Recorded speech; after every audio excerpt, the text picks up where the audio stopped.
Now there is some important terms here. How do you control this stuff? Allosteric regulation, figure 8.19, page 158. This you have to have a really good grasp on because it's incredibly important. So, these are allosteric enzymes are things that control the pathways, for example. Why? Because they exist in two forms, an active form and an inactive form. How does it do that? Well, there must be something that is acting as an inhibitor. So the inhibitor comes in and binds. We talked about this. For example, this could be hexokinase or phosphatidylkinase in glycolysis. And where ATP binds at the active site is different where ATP adds as an inhibitor. So it binds at a different site, and when it binds to that site, the enzyme goes into the inactive state. The enzyme no longer active. Then the ATP is broken down, and you make ADP. And then ATP is an activator, and that binds to the activator site, like up here. And that causes the enzyme to go to the active form. Now the enzyme is active, and the pathway resumes. That's a very important control mechanism, how to turn on and turn off an enzyme. And then a variation on that theme is called proactivity. The classical thing here is hemoglobin. Probably the most heavily studied protein in biology. Most heavily studied.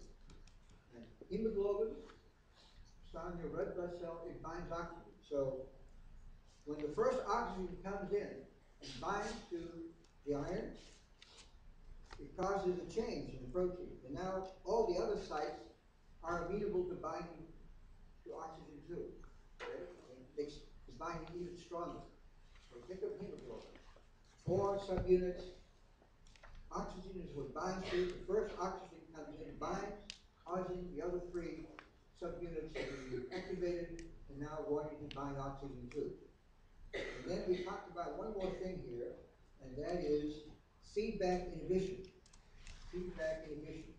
This is where you have a series of reactions. This is page 160, figure 8.21, one figure. Okay? So in this case, what's happening here is there are a series of reactions. What controls it? It's the end product. Once that product is formed, that goes up here and binds to the first enzyme and allosterically knocks it out. Okay? And then when this compound is used up in cellular reactions, it comes off, and the enzyme becomes active and starts the process all over again. So remember, allosteric enzymes and feedback inhibition. That's chapter 8. Here we're moving along very nicely. Chapter 9. This, of course, is a more complicated chapter. Not so complicated. There's a lot of stuff here. But again, do not memorize anything. Do not memorize. It's just a waste of time for you. You use up all your brain cells. I guess you can use it for something else. So what we have to understand here is oxidation reduction. That you absolutely have to understand. Oxidation reduction. So something is being oxidized and something is being reduced. Okay? And as we come to the important thing of what is being oxidized and reduced, we come to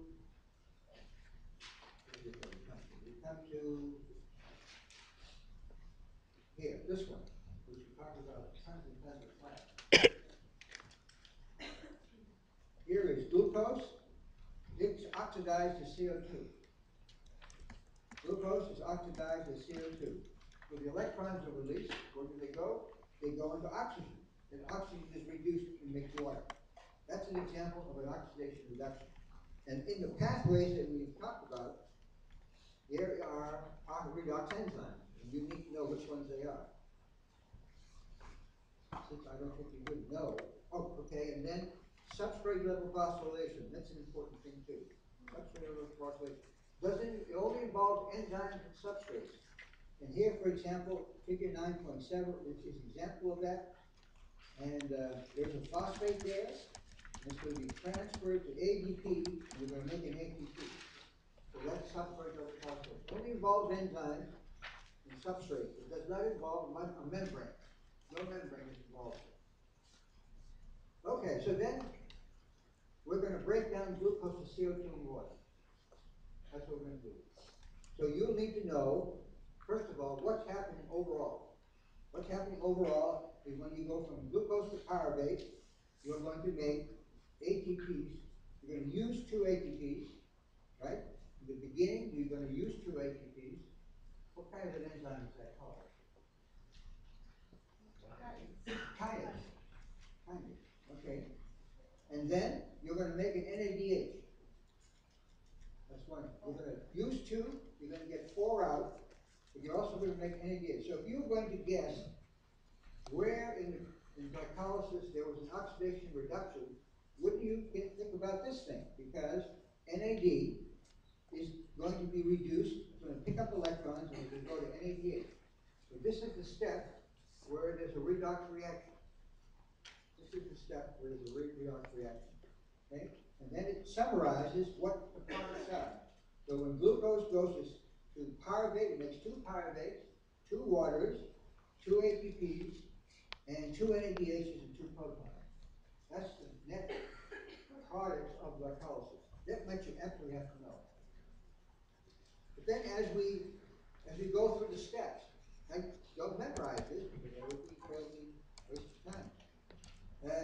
You just look at this, right? And you figure out what's going on. What is going on here? Well, in the first 3 steps, ATP is used. That's a kinase, right? That's a kinase. Then you made fructose 1,6-bisphosphate. What happens now? We know we have a 6-carbon compound. We want to break it down. So this is the step where we put 2 phosphates in, and this is going to be sort of a lot of energy in it. It's going to break in half. It's what helps. Break in half. Right here. You split in half. You're going to get 2 3-carbon sugars. That's all that's happening here. So it's going to ask you, where is the cleavage taking place? This is the step. This is the step. This is aldolase. Okay? And then what happens next is where you make NADH. But what this thing is converted to the second molecule of that, glycerol diphosphate. And you remember this morning we talked about this. This is one of the products of the Calvin cycle. Here it is right here again. Okay, so now it's going to ask you maybe what step of glycolysis undergoes oxidation reduction. It's a redox enzyme. And you would look at this and you would see I'm making NADH. I'm making NADH from NAD. That's a reduction. So there must be an oxidation reduction reaction there. That would be the step you would say that's a redox step. Are you getting that? Yes. Oxidation reduction. Something is being oxidized, the electrons are being given up, and something is being reduced. What's being reduced is NAD is going to NADH. So that's the oxidation reduction. Yes. So for example, on the test, there will be... It'll show you the reaction. Yes. Then you just have to know what's going on. Yes. Could you explain kinase? That might be a dumb question. All kinases either use ATP. So in the first steps, here for example,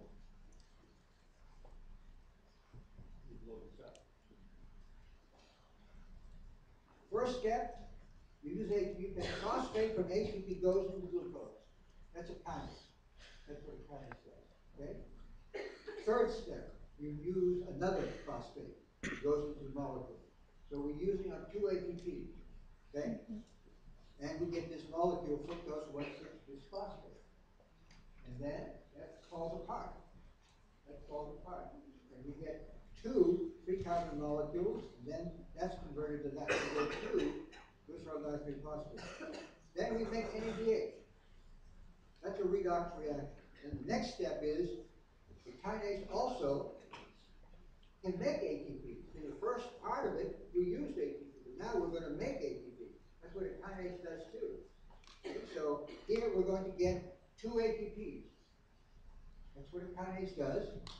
So we put 2 in the beginning, and now we have 2 here. So as far as the ATPs, it's 0. We put 2 in, 2 out, but we have the late end useful with it. And then some other stuff happens here, and You come to the end here, and the last step is that the kinase is going to work again, right? Makes two ATPs. Those are the two net ATPs of glycolysis. And that's made through substrate level phosphorylation. No, just enzymes and substrates, no membranes or anything. So these two ATPs are made by substrate level phosphorylation. And you get two pyruvates. And the pyruvates enter